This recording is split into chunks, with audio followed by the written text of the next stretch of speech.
Connect, collaborate, and create. Over 6,000 years ago, sorry, let me stop you just for a moment.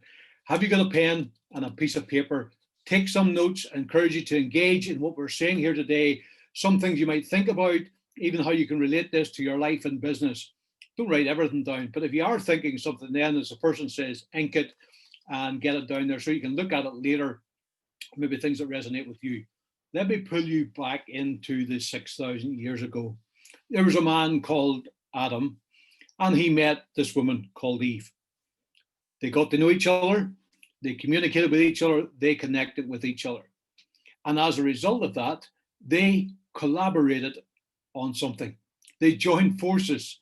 And as a result of that collaboration, they also created. And what was that? They created a son called Cain. Why do I tell you this? Very simply, the process is still the same today. It's a simple process of connect, collaborate, and create. In fact, each one of us is the result of at least two people collaborating. And that is why we're here today. I want you to think of the process and how that can be applied to different parts of our life, whether in our life or in our business. Let's look at the first part, connect. We live in a very much a connected world. The world seems so small today because of all the connections. There is family. There is extended family as well. There is friends, there's colleagues, there's clients, there's suppliers, there's a staff that we have in our business. There's a common interest groups, those football clubs, those rugby clubs, whatever it might be for you, or golf clubs. There's also those professional groups, associations, which you are attached to through your profession.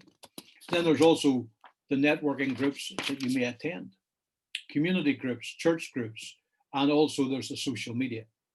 We have so many connections, but can I ask, are we actually connected? I fear that our connections are a mile wide and we're only an inch deep. Would it not be better if we were an inch wide and a mile in depth? I have over 3,000 connections on LinkedIn. I recently received one connection from a financial director. Excited, yes. I connected and I sent her a message. Nothing. Total silence. She didn't correspond with me. Maybe you've also got that other connection that sometimes people do. They send you the connection request, and as soon as you accept it, the next thing is a sales email. Connected, but we're not. But there's no connection between us. We all have a large list of contacts. We all have a large list of people who we communicate with, potentially from time to time. Some people, they say, would have 500 in their list. Some people might have 1,000 or even more. An anthropologist, Robert Dunbar, who is known for the Dunbar number. The Dunbar number is a suggested cognitive limit of the number of people with whom you can maintain that stable social relationship. Dunbar gave us the rule of 150. And social scientists have theorized that 150 is that limit for human ability to remember and to respond for all relationships that he has with people around him. The human mind seems unable to maintain a large number of distinct relationships. So with that in mind, it is even more important that we spend our time and maintain the right connections. In order to maintain the right connections, we need to be communicating, and it needs to be a two-way communication. It's not just a one-way thing. That is what being connected, I suppose, is. We build relationships with people who we resonate with. They are the right people. And it's easier to work with people when there is that type of connection. They say men are transactional, women are more relational. And we all need to be more relational and connect on, I believe, on that emotional level as well. The more that we know people, of who they are and what they stand for, and we can connect with them and how they resonate with us. Let me give you an example. One hairdresser, which I used to work with, I often wondered why the relationship was so strained. I wondered why it just never seemed to be a great customer-supplier relationship.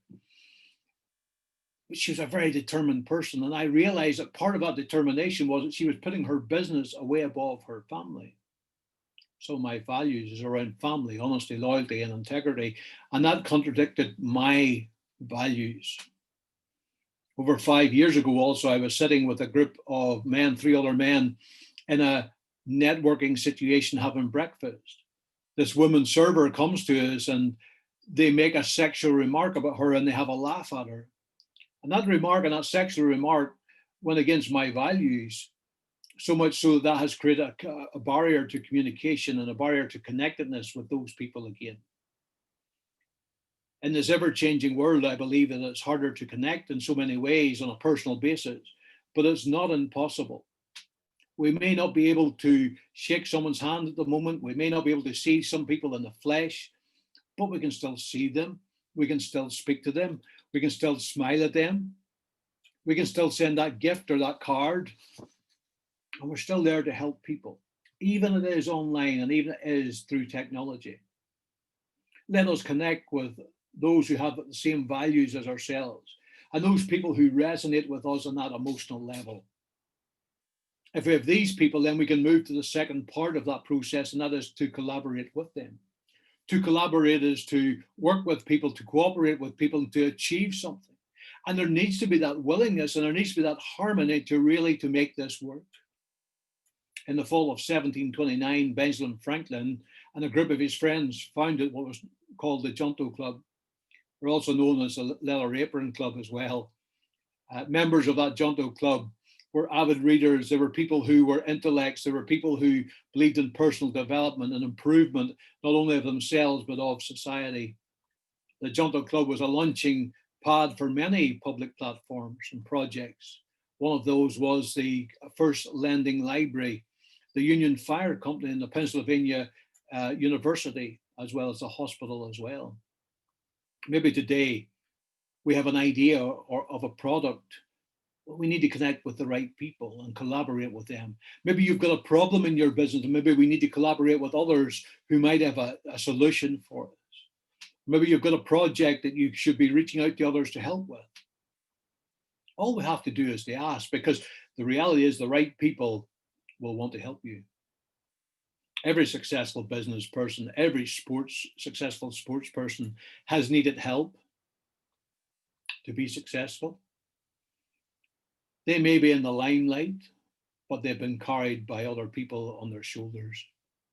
One successful company that was on the Dragon's Den UK version was a company called Viperclip.